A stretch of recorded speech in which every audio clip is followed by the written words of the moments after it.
Welcome, today in front of me OnePlus Nord CE2, and I'll show you how to change fingerprint sensor animation on this device. So now I'll show you the currently animation. As can you see,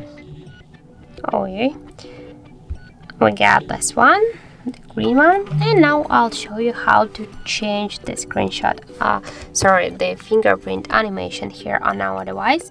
So we should go into the settings application, and here scroll to the passwords and biometrics.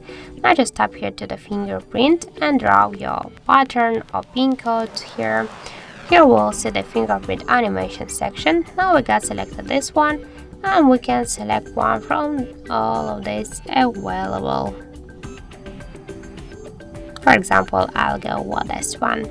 And now we should go back. And when we'll lock the device, we'll try to unlock the device. We can see that we just successfully changed our device lock screen animation here.